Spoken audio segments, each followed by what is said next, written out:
Hi Donnie, hi Doggy. This is Grandma Keen, and I hope you've had a wonderful Easter. I'll talk a little bit more about Easter after I finish the story. So here's the last page that I read, and I think I showed you the picture of the little girl going to see her mother and show her the little shrimp she caught. Her mother is by the ocean, by the sea, and she's got a big fishing rod. I think she's going fishing. So, the roaring wind and the blooming gale thrilled the girl with the sandy pail, who caught the shrimp as small as a snail, lots of legs and a squiggly tail, that ate the plankton floating free. Zillions of creatures alive in the sea, making their food from the light of the sun that shines on the sea that feeds us. And you can see that the water is all churned up, the wind is blowing and making lots of waves and white foam. Storms and strong currents help phytoplankton to grow by churning up nutrients, that is, by churning up food from deeper down in the ocean. So, a mother stood by the sandy shore, watching the ocean tumble and roar.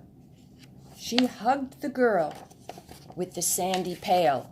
Here she is, giving her a hug. She hugged the girl with the sandy pail and baited a hook in the blustery gale with a little shrimp as small as a snail, lots of legs and a squiggly tail that ate the plankton floating free. Zillions of creatures alive in the sea, making their food from the light of the sun that shines on the sea that feeds us.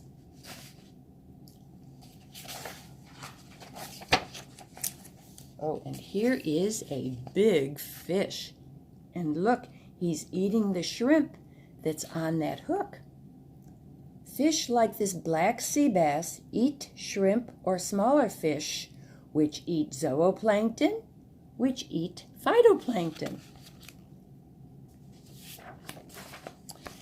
So, this is the fish with the hungry look that saw the shrimp but not the hook, as the mother fished in the booming gale that thrilled the girl with the sandy pail, who caught the shrimp as small as a snail, lots of legs and a squiggly tail, that ate the plankton floating free.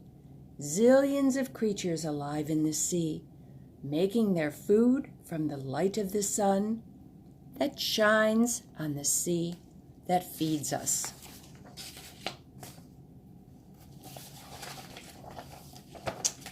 Aha, and look at this.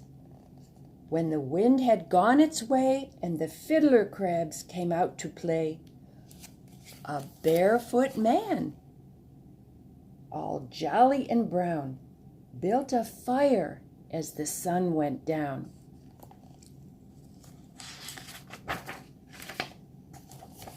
So, what do you suppose he's going to do with that fire?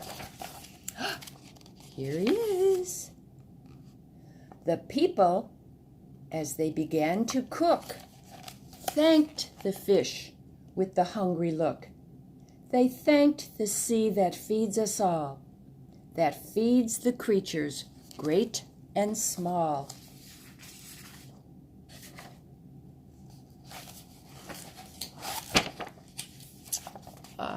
Yes.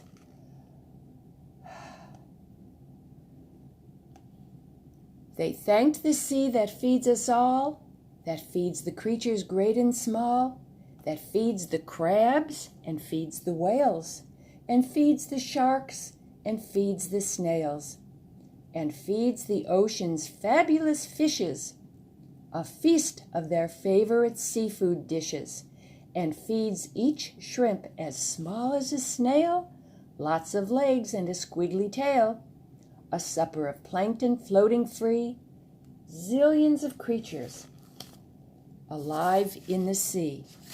All these things, I never knew that many things lived in the sea. It really is alive with all sorts of things. The ocean not only gives food, it gives oxygen too, And you know that oxygen is in the air that we breathe. We can't breathe the oxygen in the ocean. The fish can because they don't have lungs, they have gills. So the ocean not only gives food, it gives oxygen too. Phytoplankton produce more than half the world's oxygen supply. So some of that oxygen stays in the ocean for the fish, but much of the oxygen comes out into the air. And we have to thank the phytoplankton for making that oxygen because that's the oxygen in the air that we breathe. So the phytoplankton are creatures that we are grateful for.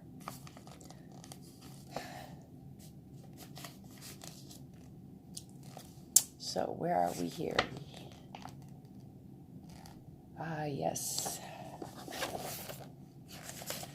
So I'm going to go back and read a little bit more. A supper of plankton, floating free, zillions of creatures alive in the sea, making their food from the light of the sun, and gone with the tide when the day is done, adrift in the sea that feeds us. And here's a nice picture of the brown man who is barefoot with his fire, and the mother and the girl. I imagine that they're on their way home now. You cannot see the phytoplankton without a microscope, but millions of phytoplankton may live in 1 quart of seawater.